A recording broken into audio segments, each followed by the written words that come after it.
পারলে এরা আমার কিছু কিছু সাংবাদিক সব না এরা চাই জেলায় না কইতেছে এটা নিয়ে গলা টিপা মারি লাউন যায় কেমনে আর কইতো আর এই দেশ তো এটা খাট আছে দেশ নাই যা বঙ্গবন্ধুরা মতো মারি দিছ যে লোকটা দেশ স্বাধীন করলো তারে পাকিস্তানিরা ডরে হাত দেয় না তারে আমরা দেশের মাঝে মারি দিছে সাইনে তারে যে লোকে মারি দিছে আমরা চাইনিজ কিপ্রিয়া আজকে কিপ্রিয়া সাত টাকা আমরা অর্থমন্ত্রী পাই তারে তার বাড়ির দ্বারা মারি দিছে আমরা বাকি আছে খালি আমি মরা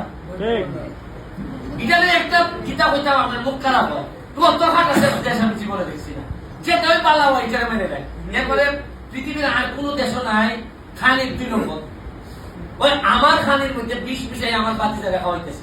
ফলার মধ্যে 20 মাছের মধ্যে ফরমালিন আপনি কি মনে করেন যে তাহলে বাচ্চা যাবে গা কটা টাকা হইলে বাঁচবা জীবনও বাঁচতা না মাছের বাজার যখন লাগতো না যে বড় লোক তাই না তাই ফলা কিনো লাগতো না অফিসার আছে ফলা কিনো লাগে না সবগুলার মধ্যে 20 কে দেখেন একটা হাসপাতাল বাইরে আছে লসে আছে না না কেন লস নাই কারণ খালি রুগী আর রুগী খালি রুগী কটা টাকা রুগী বললা একলা ওষুধ করব টাকা দিবি বাপ্তা জানি যাইছে আমাকে বড় 2 লাখ টাকা জমা আছে কিছু আইন উন্নতি হয়েছে 1 লাখ ছোট খাটো 3 মাসের মধ্যে ভাই একলা ওষুধ করার মধ্যে একজনের হয়েছে 2 লাখ তো যাইব আরো 1 লাখ টাকা ঋণ করুন যাই হোক আপনার কাছে আর এটা দুঃখের কথা কইয়া লাভ নাই আমরা সবাই মিলে একটা বঙ্গবন্ধু সোনার বাংলার একটা অংশ বানাইতে চাই আমি ধন্যবাদ জানাই পিডি মহোদয়কে আমাদের জন্য আসছেন উনি কষ্ট করে অবশ্যই আমাদের এলাকার জন্য চেষ্টা করবেন আমি যদি মনে করেন যে এই এমপিটা 2 নম্বর না সৎ মানুষ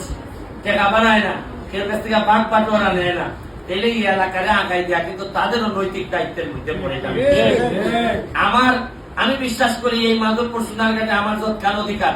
গ্যাসের রেকর্ডে আমার বাপের কাছ থেকে আমি যা পাইছি তাদের প্রতিটা নাগরিক তাদের সেই অধিকার হয়তো এমপি হিসাবে আমার দায়িত্ব বেশি আমি দায়িত্ব করে দিতেছি তারপরে আপনারা যে টাকাটা পাইবা একটা ওই গরুর গাভী বাচ্চা কিনা এটারে বড় হলে যদি সফল হইতে পারে আমার ভালো লাগবে না খাইয়া থাকলো পরে যদি 1 বছর পরে শুনি এখান থেকে অনেকগুলা সফল মানুষ সফল কৃষক বা সফল যারা আপনারা হইতে পারেন যদি আমার লাগে এটা অনেক ভালো লাগবে আমি নিজে যেহেতু পয়সা বানাইতাম না নিজে যেহেতু আমার সম্পদ খোলা বানের লেগে চেষ্টা করতে পারছি না তারপরে আপনারা যদি ভালোই আমার শান্তি লাগবো আমি আর 29 সাল পর্যন্ত আমার এমপি গিরি আছে এরপরে হয়তো আমি তা হবো কিনা বা আইবো কিনা আমার মনে হয় না আমার শরীর মানবো কিনা কেমনে মানছে 60-70 বিঘা ভাগরে জায়গায় এমপি তো আমি তো 40 বিঘা দেখি আমার শরীরে ফুলায় না আমি গিয়া সংসদ গিয়া দেখি ভাই বয়স হইলে গিয়া 70 বেটা লড়তেই পারে না চেয়ার থেকে এই চেয়ার থেকে বেটা কেমনি কত এলাকা চালায় আমি আল্লাহ মাহবুব জানি না কারণ বেটা বলে যাই না আমি জোয়ান বেটা ফুটবল খেলি এতে আমার